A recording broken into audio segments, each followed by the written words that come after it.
Alors, donc, l'URL sur lequel vous rendre, c'est www.ville-ecomobile.org. Donc, vous êtes maintenant, voilà, on arrive donc sur la page d'accueil, sur laquelle on va tout simplement saisir le nom de la ville qu'on souhaite diagnostiquer. Toutes les communes de France métropolitaine et outre-mer sont dans la liste. Donc, par exemple, moi, je vais diagnostiquer Romans-sur-Isère. Et je vais commencer par ce qu'on appelle le premier diagnostic éclair, qui va me faire découvrir en 10 questions très simples les 10 thèmes autour desquels est structuré VVE. Donc, le premier thème, c'est déployer un système vélo. Donc, la question qui m'est posée ici, c'est, selon moi, à Romans-sur-Isère, les rues à plus de 30 km/h sont aménagées pour le vélo. Donc, je vais donner une note de 1 à 4, 1 étant la moins bonne, 4 la meilleure, en fonction de mon appréciation donc, des aménagements cyclables sur les rues à plus de 30 km/h. Donc là, il y en a quelques-unes qui sont aménagées, pas toutes, je dirais minoritaires, donc j'ai choisi de mettre 2 sur 4.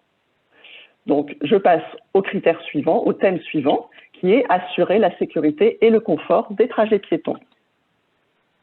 Donc là encore, on me pose une question qui est ici, elle porte sur les trottoirs. Donc, selon moi, à Romans-sur-Isère, les trottoirs sont suffisamment larges pour marcher en famille confortablement. Donc là, je dois dire qu'on est plutôt gâté de ce côté-là. Il y a quelques endroits qui sont perfectibles, donc je vais mettre 3 sur 4. Donc, je vais ainsi découvrir les 10 thèmes de VVE avec à chaque fois une question. À la fin de ces 10 questions, donc première question, j'arrive sur ce tableau de bord que vous voyez là, avec au centre mon score d'écomobilité.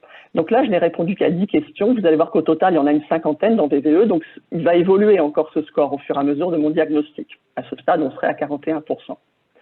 Donc là, on retrouve dans cette roue, au cœur de la roue, vous pouvez découvrir les 10 thèmes de VVE.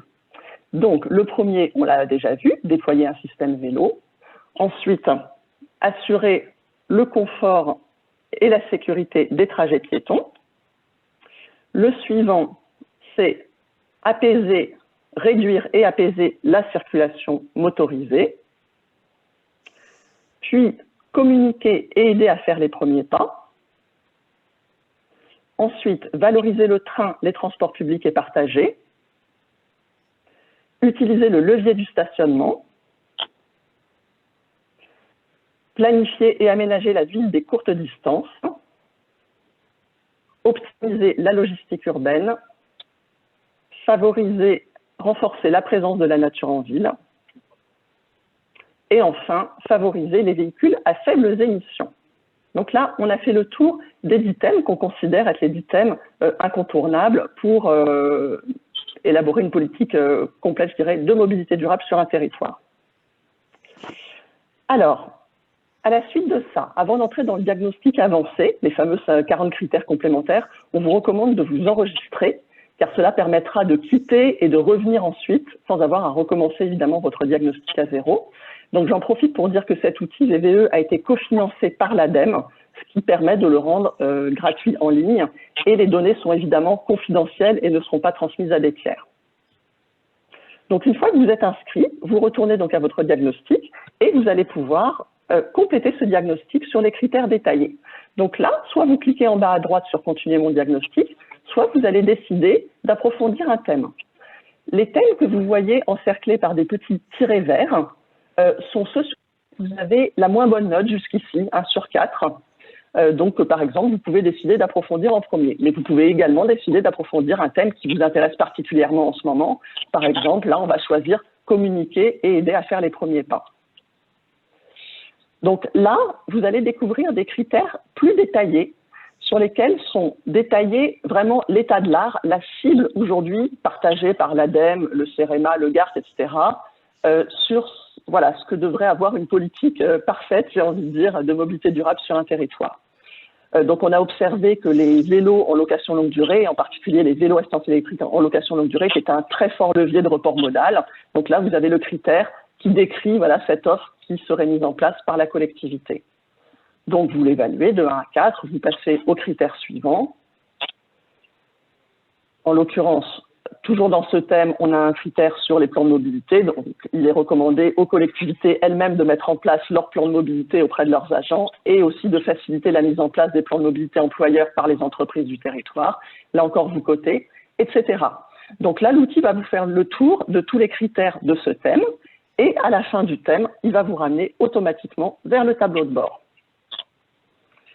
Là, vous voyez qu'on a basculé sur une vue détaillée dans laquelle vous avez la note de 1 à 4 pour chacun des critères que vous avez déjà remplis. Donc petit à petit, vous allez compléter votre diagnostic, tous les critères, et à la fin, vous aurez votre roue complète. Avec ici, vous voyez, le score a progressé. On est à 68% d'écomobilité sur ce territoire. Vous pouvez ensuite rebasculer sur une vue plus synthétique qui vous donne la moyenne par thème de 1 à 4. En cliquant en haut à droite, vous avez également accès à des ressources qui sont classées par thème. Donc là, on a les ressources du système vélo. Et si vous cliquez sur le petit ascenseur, vous voyez tous les autres thèmes, les 10 thèmes de VVE apparaître. Dans chacun des 10 thèmes, vous avez d'une part des liens utiles sur lesquels vous pouvez cliquer. Donc vous voyez ici les formations, par exemple, du CEREMA aux politiques cyclables, les financements avec Alvéole, etc. Ensuite, vous avez des bons exemples d'aménagement, par exemple, mis en place dans des collectivités qui peuvent vous inspirer. Et enfin, vous avez des chiffres clés que vous pouvez utiliser dans votre communication interne ou externe aussi pour expliquer, par exemple, pour appuyer votre politique. Et vous fermez en haut, fermez les ressources et vous revenez à votre tableau de bord. Et voilà, il y a quelques autres fonctionnalités, mais je pense que nous les découvrirons au cours de la discussion avec Armelle Gallo-Lavallée et Agnès Thibal.